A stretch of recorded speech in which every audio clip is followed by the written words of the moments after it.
Hey, chapter 12 in Charlotte's Web is called A Meeting.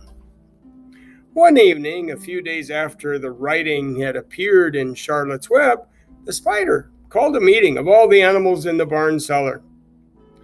"I shall begin by calling the roll. Wilbur?" "Here," said the pig. "Gander?" "Here, here, here," said the gander. "You sound like three ganders," muttered Charlotte. "Why can't you just say here? Why do you have to repeat everything?" "It's my idiosyncrasy," replied the gander. "Goose?" said Charlotte. "Here, here, here," said the goose. Charlotte glared at her. "Goslings 1 through 7? B, B, B, B, B, B, B, B, B," they all went. "This is getting to be quite a meeting," said Charlotte. "Anyone would think we had 3 ganders and 3 geese and 21 goslings. Sheep?" "Ha ha ha," answered the sheep all together. "Lambs?" "Ha ha ha," answered the lambs all together. "Templeton?" No answer. "Templeton?" No answer. "Well, we're all here except the rat," said Charlotte. "I guess we can proceed without him. Now, all of you must have noticed what's been going around here the last few days. The message I wrote in my web praising Wilbur has been received. The Zuckermans have fallen for it, and so has everyone else. Zuckerman thinks Wilbur's an unusual pig, and therefore he won't want to kill him and eat him. I dare say my trick will work, and Wilbur's life can be saved." "Hooray!" cried everyone. "Thank you very much," said Charlotte. "Now, I called the meeting in order to get some suggestions. I need new ideas for the web. People are already getting sick of reading the words "some pig." If anyone can think of another message or remark, I'll be glad to weave it into the web. Any suggestions for a new slogan? "How about Pig Supreme?" asked one of the lambs. "No good," said Charlotte. "It sounds like rich dessert." "How about Terrific, Terrific, Terrific?" asked the goose. "Cut that down to 1 terrific and it will do very nicely," said Charlotte. "I think terrific might impress Zuckerman."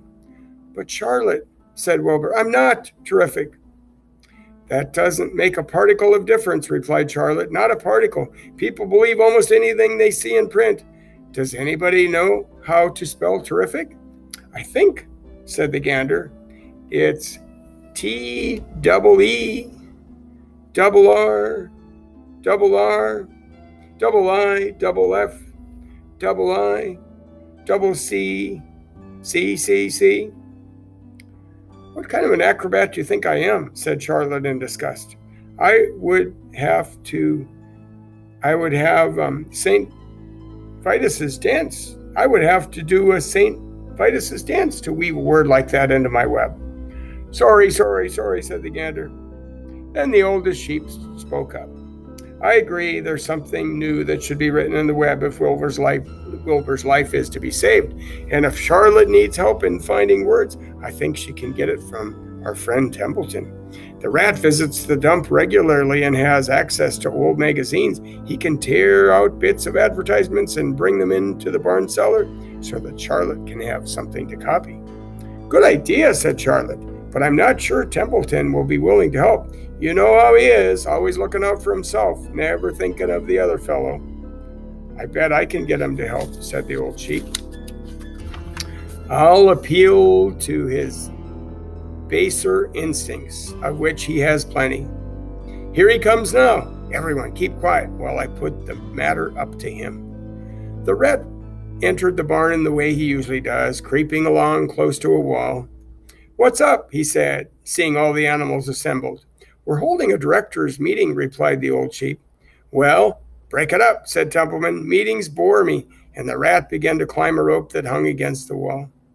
"Look," said the old sheep, "next time you go to the dump, Templeton, would you bring back a clipping from a magazine? Charlotte needs new ideas so she can write messages in her web and save Wilbur's life." "Let him die," said the rat. "I should worry." "You'll worry all right when next winter comes," said the sheep. "You'll worry all right on a 0 morning next January when Wilbur's dead and nobody comes down here with a nice pail of warm slop to pour into the trough. Wilbur's leftover food is your chief source of supply, Templeton. You know that." Wilbur's food is your food. Therefore, Wilbur's destiny and your destiny are closely linked. If Wilbur is killed and his trough stands empty day after day, you'll grow so thin we can see right through your stomach and see objects on the other side. Templeton's whiskers quivered. Maybe you're right, he said gruffly. I'm making a trip to the dump tomorrow afternoon. I'll bring back a magazine clipping if I can find one. Thanks, said Charlotte. The meeting is now adjourned. I have a busy evening ahead of me. I've got to tear my web apart and write terrific. Wilbur blushed. But I'm not terrific, Charlotte. I'm just an average pig. You're terrific as far as I'm concerned, replied Charlotte sweetly, and that's what counts. You're my best friend, and I think you're sensational. Now stop arguing and go get some sleep. And that is the end of chapter 12.